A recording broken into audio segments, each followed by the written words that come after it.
Vamos seguir falando sobre a mudança no Ministério da Educação, claro, mas também vamos aproveitar o personagem que chega agora aqui para falar com a gente no CNN 360, para comentar todos os assuntos, a disputa política, esse capítulo de desentendimento entre Gilmar Mendes e as Forças Armadas, instituição a qual ele dedicou uma parte substancial de sua vida. Eu falo agora, nós falamos, eu, Carol e o nosso time, com o deputado Vitor Hugo. Olá, deputado, ele é líder do governo na Câmara e conversa aqui agora com a gente. O senhor me ouve bem? Oi, Dani, ouço sim. Boa tarde, Carol, e a todos que nos veem e nos ouvem agora. Boa tarde. A gente já vai conversar sobre MEC, inclusive porque eu estou muito curiosa para saber que diagnósticos o senhor fez ali de pontos que deveriam ser atacados quando foi abertamente, inclusive o presidente da República de Público falou desse assunto, cotado ali para assumir a pasta e como de praxe, o senhor muito diligente, CDF mesmo, como diziam na minha época, foi ali, fez uma série de levantamentos, relatórios, apontou, levou um plano ao presidente, quero ouvi-lo sobre isso. Mas eu queria começar falando sobre o tema do dia, que é essa indisposição que veio numa crescente após uma fala do ministro do Supremo, Gilmar Mendes, associando o Exército ao que ele chamou de genocídio por conta da gestão no Ministério da Saúde, que está sob o mando do general Pazuello interinamente, e nós já passamos a marca de 70 mil vítimas da Covid no Brasil, mais de 72 mil vítimas da Covid no Brasil. Hoje o ministro da Defesa reagiu, o senhor, claro que viu, com uma nota bastante dura, disse que vai à Procuradoria. Na opinião do senhor, esse acionamento das instituições encerra o episódio ou é preciso ainda persistir aí para esmiuçar o que foi que o ministro quis dizer? É produtiva essa rusga ou o senhor acha que o momento também agora é de serenar um pouco os ânimos, já que todas as posições foram explicitadas? Dani, na minha avaliação pessoal, essa manifestação do ministro Gilmar Mendes, com todo o respeito que tenho ao Supremo Tribunal Federal, foi uma manifestação infeliz. O Exército Brasileiro, primeiro, o governo federal tem feito todo o esforço, eu tenho falado isso o tempo inteiro, para salvar vidas e para preservar os empregos dos brasileiros. Isso pode ser medido, pode ser visto pelas mais de 800 ações interministeriais, ministeriais, legislativas, normativas, que o governo federal tem encampado com o presidente à frente e com mais de R$1 trilhão que já foram comprometidos também nessa luta, nas duas vertentes, tanto a sanitária quanto a econômica. Então, dizer que o governo federal está promovendo um genocídio, com a definição jurídica de genocídio, que é algo extremamente grave, é certamente uma fala injusta e uma fala que não deveria ter sido pronunciada por um ministro do Supremo. E quando alia esse eventual genocídio que não está sendo praticado, mas há uma instituição de Estado, como o Exército Brasileiro, que é uma instituição extremamente honrada e no seio da qual eu passei 21 anos e tenho certeza absoluta que o interesse do Exército é seguir nas suas missões constitucionais e ajudar o Brasil como vem ajudando ao longo da nossa história, também uma atitude que nós não gostaríamos de ver de um ministro do Supremo.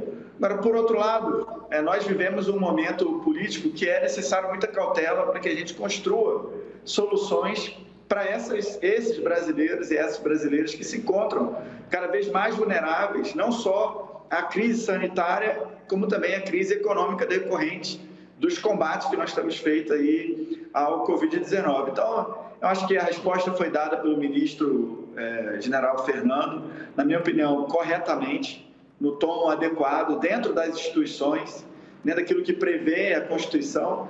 E agora as instituições vão dar seguimento. A Procuradoria-Geral da República, eventualmente, caso o PGR decida, o próprio Supremo vai se manifestar.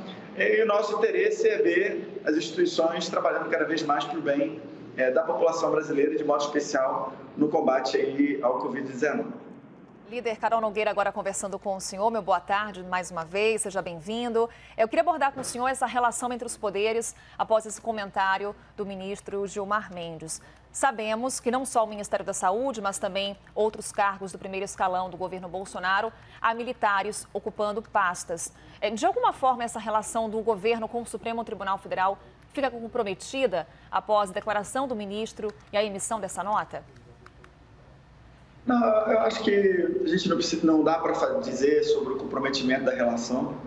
Acho que sempre há pontes, há caminhos para serem percorridos para que os poderes mantenham alguma harmonia dentro da independência que eles necessariamente possuem para o exercício das suas atribuições constitucionais, mas é natural também que, vez ou outra, até para que esses limites fiquem claros, né? É natural que haja algum tipo de fricção e é o momento que a gente está vivendo.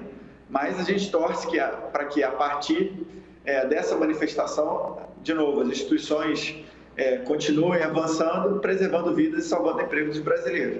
Agora é preciso, Carol, se você permitir, fazer uma observação que todos os presidentes da República sempre trazem para o seu governo, eu acho que isso é natural, pessoas que tenham sido da sua convivência ou pessoas ou por convivência pessoal ou convivência profissional. Então, eu sei que muitas das vezes a imprensa, e às vezes até uma parcial da sociedade, critica o fato do presidente Bolsonaro ter escalado uma série de ministros ou servidores ou pessoas de origem militar ou que tiveram formação militar, mas que não são militares mais no termo jurídico ou na acepção jurídica mais estrita, como, por exemplo, o Tarcísio, né? Ele fez a Academia Militar das Agulhas Negras e o Instituto Militar de Engenharia, mas depois saiu do Exército por concurso. Então, formalmente, ele não é um militar, embora seja um capitão da reserva não remunerada. É o meu caso também, eu sou major da reserva não remunerada do Exército, mas saí por concurso, aliás, o mesmo concurso que o Tarcísio fez. E existe uma imagem associada à formação militar e também ao passado militar que tivemos, mas formalmente somos civis. Mas é natural que o presidente traga para junto de si aquelas pessoas que ele confia e, às vezes, também de um segmento da sociedade com o qual ele teve maior contato, desde a adolescência até a sua maturidade, que foi o meio militar. Líder, o senhor sabe, já esteve aqui com a gente outras vezes, que a gente faz essa conversa sempre da maneira mais ampla possível, com os nossos analistas. O Yuri Pita e a Renata Agostini também vão conversar com o senhor. Inclusive, se o Edu, nosso diretor de TV, o Robson, quiserem colocar já o Yuri e a Renata aqui com a gente, vai ser ótimo. Porque antes de passar a palavra para eles, eu queria falar um pouco sobre a sondagem para o Ministério da Educação, que não se concretizou, seu diagnóstico para a pasta. O senhor ficou machucado, frustrado por não ter sido escolhido para o posto? Acha que tem muita coisa ali para fazer? Começaria por onde? Dani, primeiro dizer que eu fiquei, na verdade, honrado pelo fato do presidente ter lembrado do meu nome. Eu não sou um profissional da área de educação. O exercício da liderança ou estar à frente do MEC, para mim, seria um grande desafio e eu cumpriria como uma missão. Eu fui sondado pelo presidente da República no domingo passado por uma ligação telefônica. Não havia articulado ou pedido ou conversado com o presidente sobre esse tema. Como eu disse, para mim foi uma honra ter sido lembrado por eles, a demonstração de confiança no nosso trabalho que temos exercido à frente da liderança do governo e também de proximidade, de confiança no trabalho. Então, fiquei muito honrado. Sei que o ministro Milton Ribeiro fará um excepcional trabalho. O presidente Bolsonaro, ele tem muito mais informações e muito mais maturidade política para poder fazer uma escolha para um ministério que é importantíssimo. Nós estamos falando aí de 126 bilhões de reais de orçamento, centenas de milhares de servidores, 69 universidades federais pelo Brasil, mais um sem número, quase 40 institutos federais, muitas autarquias vinculadas, se não me engano, 9 autarquias vinculadas ao Ministério da Educação, um ministério que cuida aí da educação básica, da educação superior, da educação profissional e tecnológica, da educação especializada, da alfabetização. Então, é um ministério importantíssimo, estratégico para o país. Quando o presidente me ligou, era domingo de manhã, eu realmente vim acompanhando os temas da educação, porque a liderança do governo acompanha todos os temas de interesse do governo federal. Havia, como há ainda a possibilidade de nós votarmos o Fundeb, ficou decidido agora na reunião de líderes, que acabamos de terminar, que essa votação vai ser feita na semana que vem, com o relatório da professora Dorinha. Então, eu vim acompanhando os temas da educação, mas eu não sou um especialista. Da ligação para o presidente, para o almoço do dia seguinte, onde eu fui convidado, né, para almoçar com o presidente para discutir o MEC, eu fiz a leitura da nossa Constituição, uma releitura daquilo que diz respeito à educação, a Lei de Diretrizes e Bases, a Base Nacional Comum Curricular, o Plano Nacional de Educação, o Plano Estratégico da Educação, as 2 mensagens presidenciais do nosso governo, né, do ano passado e desse ano, naquilo que trata da educação, o plano de governo do presidente, e outros documentos, tudo para ter um diagnóstico e para poder conversar com o presidente no dia seguinte, como fizemos, alinhando com aquilo que eu imaginava que seria importante dentro do que o presidente sinalizou na campanha, né? O foco na educação básica, e como na educação básica já foi feita uma reforma do ensino médio pelo então ministro Mendonça Filho, talvez fosse algo importante para nós focarmos aí no ensino fundamental, até porque o ensino fundamental deságua no PISA, que é a melhoria, né, a melhora do nosso desempenho no PISA, é um dos grandes objetivos nossos. A gente não pode ser uma nação com tantas pessoas inteligentes, criativas, como nós somos, né, uma nação continental com 200 milhões de brasileiros, e termos um desempenho tão ruim, né, o pior país aí na América do Sul, dos piores países do mundo. Então, era importante, nós discutimos isso, a priorização da educação básica, ensino fundamental, e também a possibilidade de priorizarmos a educação profissional e tecnológica, que também é uma prioridade do presidente. Líder, antes de passar a palavra para o Yuri Pita, só para poder juntar aqui os 2 assuntos que já abordamos com o senhor, na última entrevista que o presidente Jair Bolsonaro concedeu, quando ele anunciou que estava com Covid-19, ele mencionou o seu nome como uma possibilidade no Ministério da Educação. Na oportunidade, eu até anotei, ele mencionou que provavelmente viriam críticas porque o senhor teria atuado no Exército. Aspas do presidente, há críticas de que tem muito militar no governo. O senhor acha que o fato de ter atuado por 21 anos no Exército pesou contra o senhor? Eu não sei avaliar. O tempo que eu fiquei no Exército Brasileiro foi, para mim, uma experiência excepcional. Eu passei pelos 3 cursos que um oficial combatente do Exército pode fazer, os cursos de carreira, né, as agulhas negras, o mestrado que fiz na Escola de Aperfeiçoamento de Oficiais e a Escola de Comando de Estado-Maior do Exército, e fiquei praticamente metade desse tempo nas forças especiais do Exército, que são as operações especiais com sede aqui em Goiânia. Então, eu tenho um grande orgulho desse período. Eu acho que eu entrei com 16 anos, saí com 37. Então, certamente os valores, os ensinamentos que eu aprendi no Exército vão estar em mim pro resto da vida.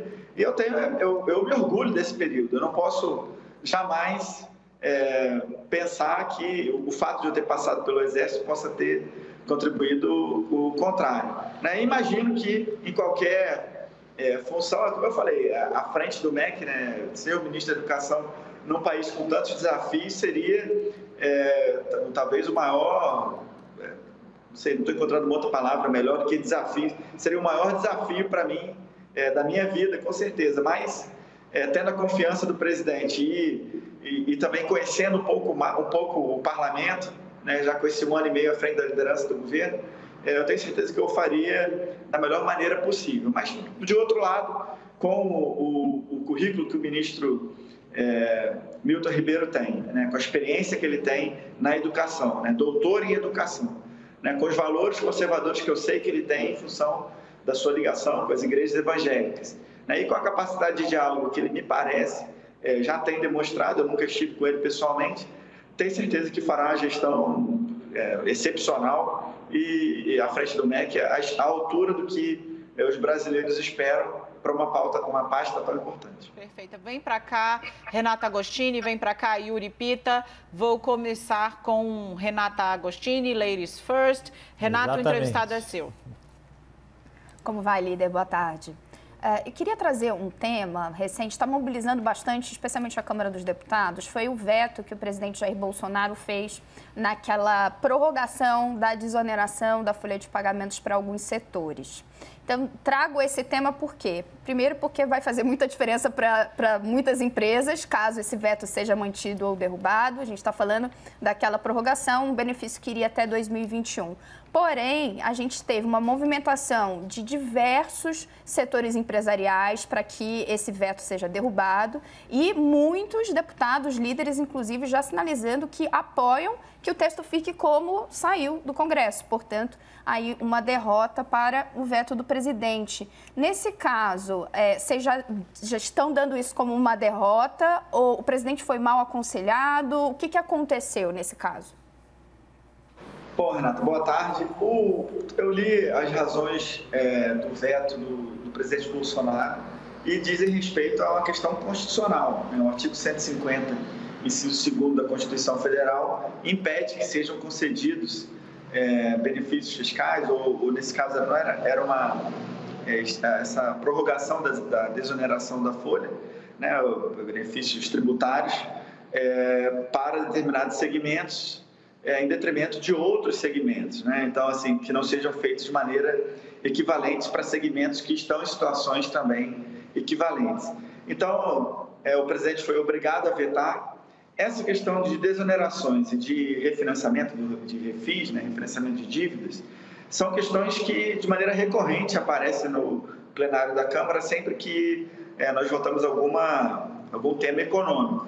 O que eu tenho defendido, até orientado pela equipe do Ministério da Economia, pela Secretaria de Governo, é que o governo federal sabe da necessidade, até em função da situação que nós estamos enfrentando no país em relação ao combate à Covid-19, sabe da necessidade de nós fazermos ambas as ações, né? Tanto algum tipo de refis quanto algum tipo de desoneração. Mas o governo federal sempre quis fazer isso num momento posterior, no momento mais à frente. Eu lembro que quando nós votamos essa medida provisória 936, a sinalização era para setembro, outubro, para inclusive ter uma visão geral, uma visão melhor do quadro econômico e fazer algo mais linear para todo o segmento econômico no país e tratar tanto de refis quanto de desoneração. Porque imagina nós discutirmos esses temas nesse momento, tendo aí como horizonte a necessidade de discutir também toda uma reforma tributária,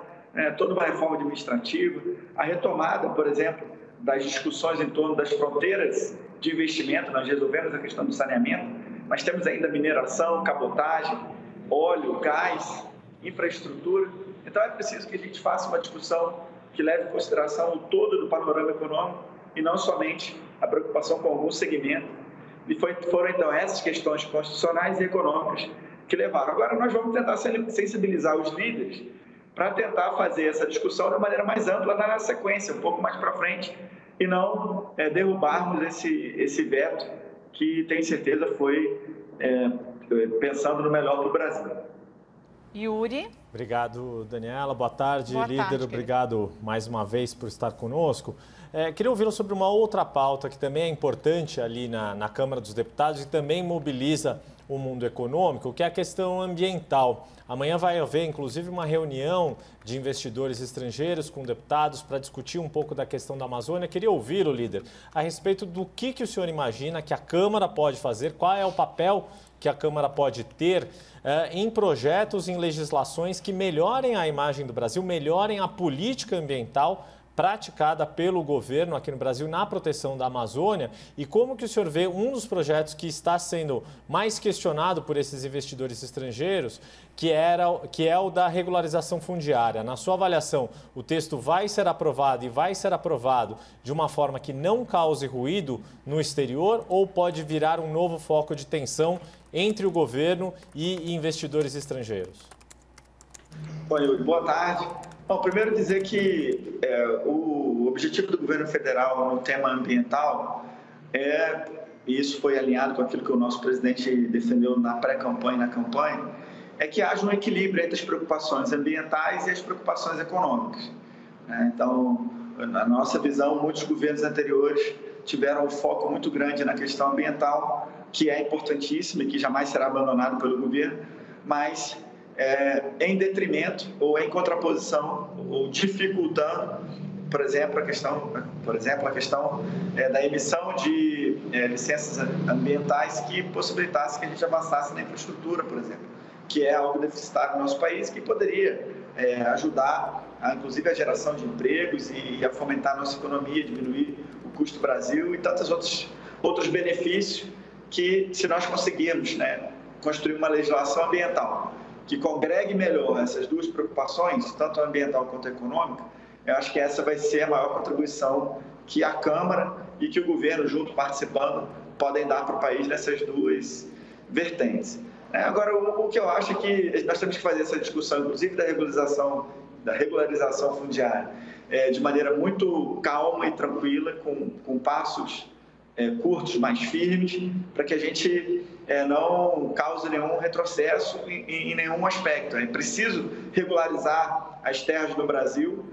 Nós fizemos aquela medida provisória 910, se eu não me engano, que acabou não sendo votada. Já havia uma maioria formada na Câmara dos Deputados, ficou claro quando nós votamos aquele requerimento de retirada de pauta, que foi rejeitado por mais de 340 votos. Então, assim, se nós votássemos a medida provisória, nós certamente teríamos aprovado, mas é preciso fazer mais discussões para que a gente chegue em parâmetros mais, vamos dizer, equilibrados, né? Por exemplo, com relação ao tamanho do módulo, né, o tamanho da propriedade que vai ser regularizada, né? O governo havia proposto com 15 módulos, depois chegou-se a 6 módulos, que resolve grande parte dos problemas, mas que é preciso construir isso dentro, inclusive, do meio do agronegócio, que tem uma resistência, porque quer ver, lógico, tudo regularizado, inclusive as propriedades maiores. Então, e temos que ver também a data, a partir do qual que vai ser a data referência. Então, o governo gostaria de estender o máximo possível, tem parcelas da Câmara que querem aproximar o máximo possível da atualidade. Então, nós temos que conversar e chegar a um parâmetro ideal para poder não apenas impulsionar a regularização de terras, mas também não potencializar algumas narrativas que são conduzidas no exterior, que acabam prejudicando a nossa economia e a atração de investimentos para o Brasil. Tá aí, Major Vitor Hugo, perdão, que agora é só deputado Vitor Hugo, corretíssimo, ele aí explicou exatamente sua trajetória e seu ingresso na vida civil já há bastante tempo. Muitíssimo obrigada, deputado, líder do governo na Câmara. Obrigada pela conversa aqui com a gente no 360, sempre muito solícito e disposto a responder sobre todas as questões que são colocadas. Falamos de bastante coisa aqui. Desejo uma boa sorte para o senhor e bom trabalho. Tá ótimo, muito obrigado. Uma boa tarde a todos. Obrigada, deputado.